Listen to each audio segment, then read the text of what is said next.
Hello mga kababayan, welcome to my channel. Welcome to Laruan ni Obi-Wan. Tonight's review, we are going to tackle the BatCycle from the Batman or the Pattinson Batman movie.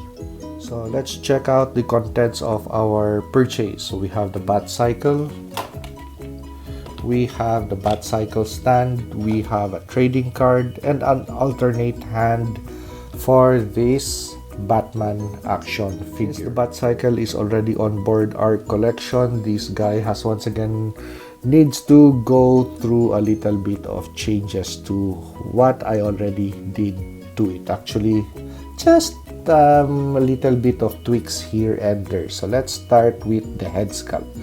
So instead of the eye sets that have that upward side looking look, I just opted for just jet black eye sockets. So I just painted those eye sockets black. And as for the handsets, instead of the weapon accessories or the batarang holding hands, I opted for the fists, because the accessory holding hands, which I borrowed from this Batman action figure, made this Pattinson Batman look like a gorilla, because the handsets were quite big, and they of course are C-cup or weapon holding hands or accessory holding hands. And because of the nature of the design of the handsets, somehow it made the arms of this figure look longer, so I didn't like that. So I employed the fists instead, because I was not thinking that I was going to get the BatCycle this afternoon, but I was lucky enough. I found it at my local Target at a discount, 20% off, so I opted for that discount. I'm really happy to have that BatCycle on board. As for the grapple gun, so I thought that on watching the movie, I thought that he had a revolver on him, so I was just ready to change this piece of accessory. But after watching the movie, okay, it's confirmed that it's a grapple gun, not a revolver, so I just retained this grapple gun on this figure. And as for the cape, I was planning to change the cape on this figure, but instead of taking off the cape, since this part over here of the cape was just one whole piece, so I just instead utilized my scissors to create bat scallops to the end of the cape. And at the same time, I retained the original accessory that is assigned, or the one that you bought with this figure, so nothing is actually wasted. So with the hands that came with the BatCycle, it now completes this hand set. So I take out the fists that are on this figure and apply the new sets of hands, or the complete weapon holding hands dedicated for this figure, so he could grab on to the handlebars of the BatCycle. So let's go to the review of the BatCycle. Before we go to the specific dimensions of this vehicle, let's first discuss the most important thing that you should use, that is included with your set. So the stand over here, that stand is a must use if you want to display this BatCycle out of packaging in your display case, because this thing does not have a bike stand to it. Unlike in the movie, we could see that in the last scene when Batman and Catwoman would depart the city, it is really visible on the last scene that this BatCycle had a kickstand to it. So that is something that could still be possibly modded into this action figure.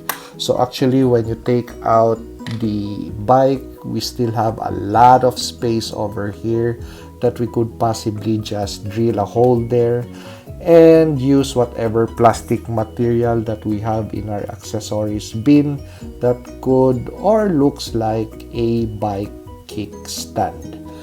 So this set has to go through modification still, so I could manipulate or make use of this BatCycle without this stand.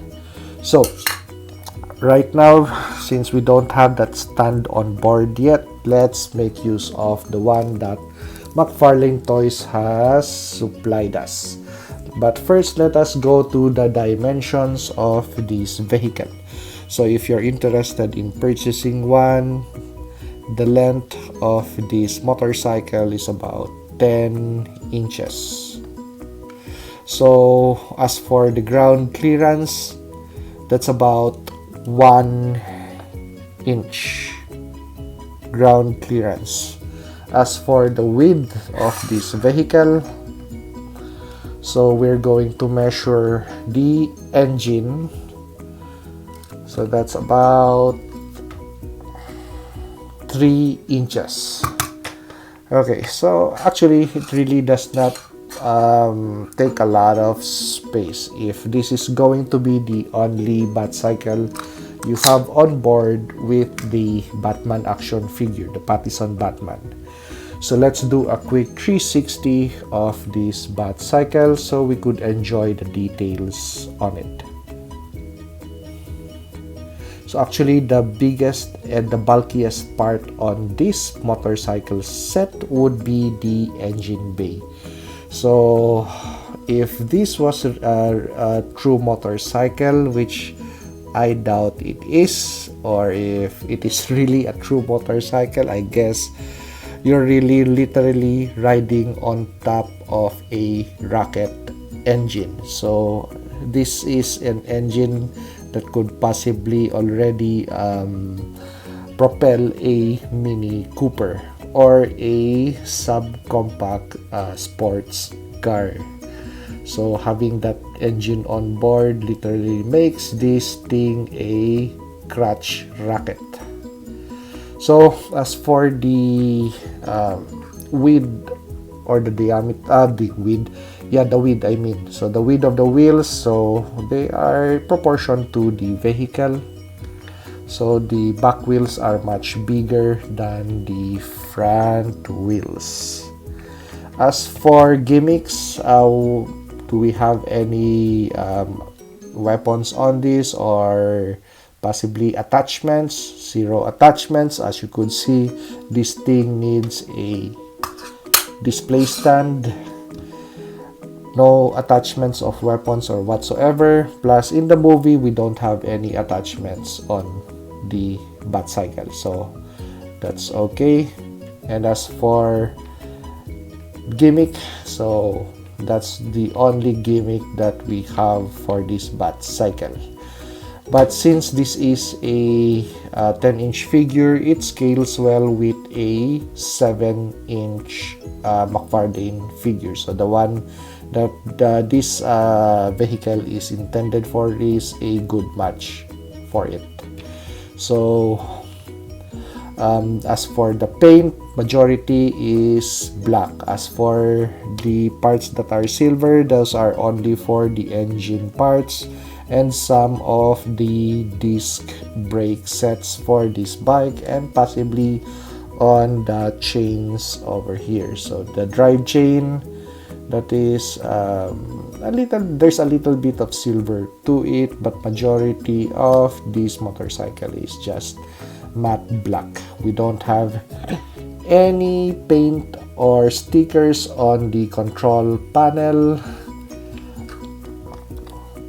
That is how the headlights look. So actually I still have a little bit of scratch over there. I hope that is just a dirt that stuck to the headlights, not a scratch, but I think it's a scratch. The handlebars are painted silver. but the side mirrors are not painted silver. As for the tires, the treads on the tires, they look like your standard tire treads for a road bike. But with the clearance on this bike, if this was an actual vehicle, this could even go off-road. So let's compare this BatCycle with the ones that I have on board already. We have Curse of the White Knight BatCycle. We have G.I. Joe Classified Series Ram Cycle. And we have Marvel Legends the Black Widow Cycle.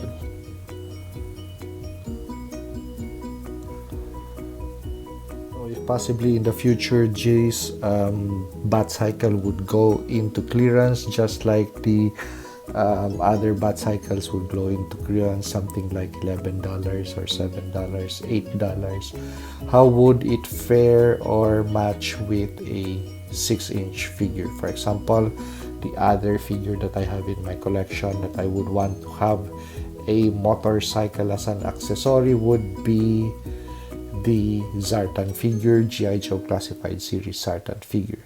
So from the front seems okay, but when you move to this angle, you know that this BatCycle is really meant for a bigger figure. With how the figure rides on the bike, it's just way too awkward. So especially if you're thinking of having this kind of display pose wherein the figure would need to peg his feet on the ground for a semi-neutral pose, it is just way too impossible. So this BatCycle is very specific for a 7-inch Pattison Batman. Concludes the review of the BatCycle. So if you like this video, like, comment, and subscribe, and see you on the next review.